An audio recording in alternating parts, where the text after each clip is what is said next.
Well, hello, Zach from OnlyFans, I mean Out There Vans. Today we're going to be talking about a couple of rooftop fans for your conversion van. We're going to be looking at a very budget-friendly model, as well as the cream of the crop Maxxair fan. I'll tell you the pros and cons of both and why one is ultimately superior beyond just the price point. Let's go ahead and jump right into this.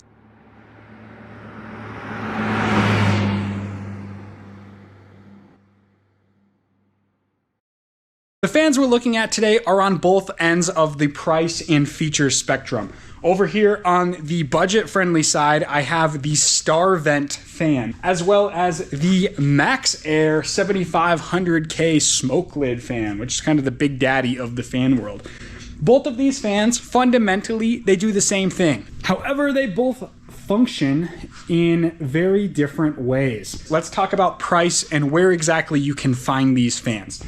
This Starvent we're looking at here, you'll notice it is a tiny little miniature fan. This is an 11-inch cutout, which is a smaller than standard RV industry cutout. We're using this tiny little fan in the Go Fast Camper platform camper, which is a very small square footage and volume of air. So we're using the smaller size just because we don't need to be pulling or moving that much air through that camper, as much as we do in a full-size high roof van. They sell an identical model to this in a 14-inch cutout that will fit the same hole, whether it's a Maxxair 7500K fan or a 14-inch Starvent. Both of these fans are available on Amazon.com. I will put an affiliate link down in the description below of this video to both of these fans, as well as the 14-inch variant of this model. If you do purchase through those links, we get a small kickback from those purchases, and it goes a long ways for a small business like ours. The 11-inch version of this Starvent retails for $111. The 14-inch variant of it is currently listed at $126, so there's not much of a price difference from the sizing of that. However, we go down here to this big gold-plated fan here, and it retails at $340. There's a huge price difference between these two. Again, I'll remind you, they do the same thing. However, not exactly. That is one of the great upsides to a Maxxair fan. Let's talk about some of the main differences of these fans. Starting out, I have both of these models here as they are the black smoke lid. What that means is if I hold this little fan up here, hold it up to the ceiling, you can see the lights and the daylight through them. They act as kind of a skylight when they're not in use, which is nice to have. Both of these fans are also available in just a plain white lid that is not translucent as these are. Additionally, both of these fans here, they have an intake or an exhaust. That is a crucial part of having a fan, to be able to reverse the direction of that motor. So if it is extremely hot in your van or you are cooking inside, you can have it on exhaust, pull the smells and that hot air out of your van. Whereas if it is a cooler night and you want to rapidly be blowing some cool air directly on you working below that fan, or you're sleeping directly below it, to have that intake exhaust feature on a very inexpensive $111/$126 fan is a nice feature to have. It's expected on this really expensive Maxxair down here. You'll notice on almost every professionally built high-end van conversion, we almost always use these Maxxair 7500K fans. And the big reason for that is this upper shroud that we're looking at here.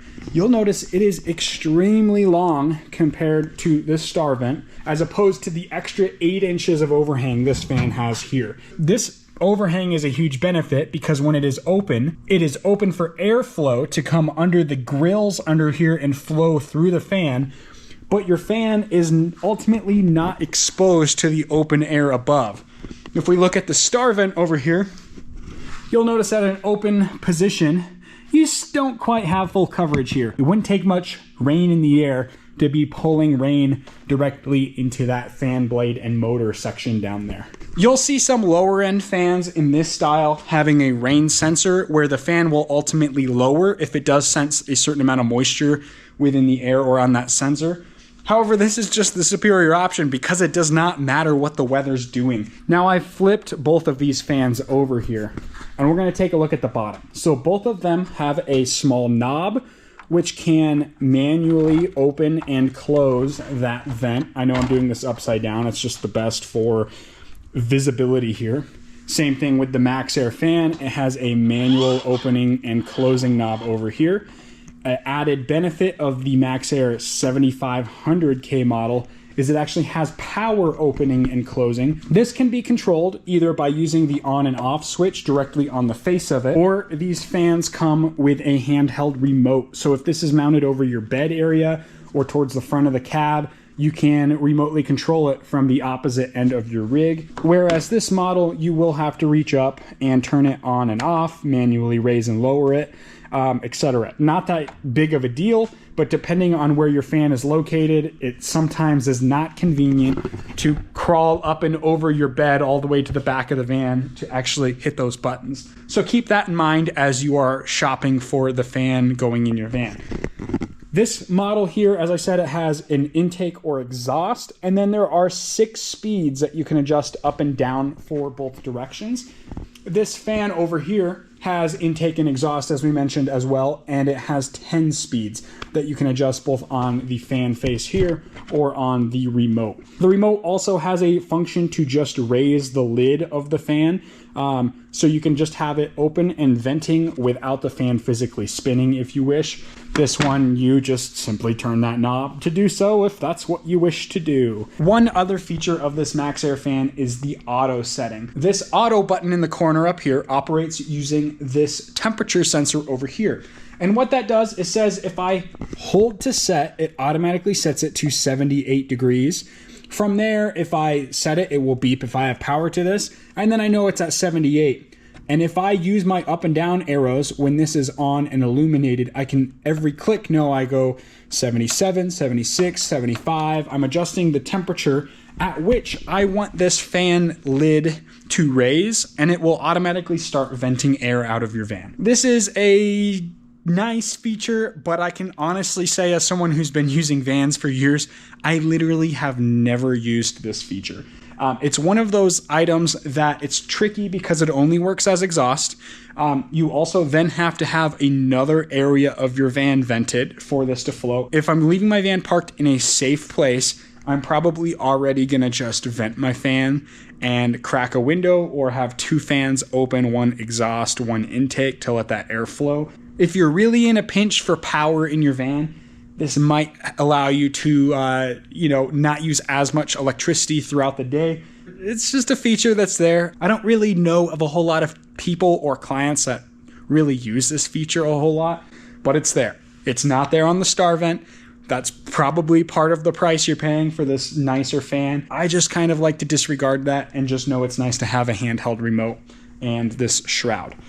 Do note that they do sell this fan with all these fun features and without the remote. It typically only adds about $15 to add in the model that has the remote. And the remote is more useful to have than one might think. The last thing I want to talk about is the footprint of these rooftop vents.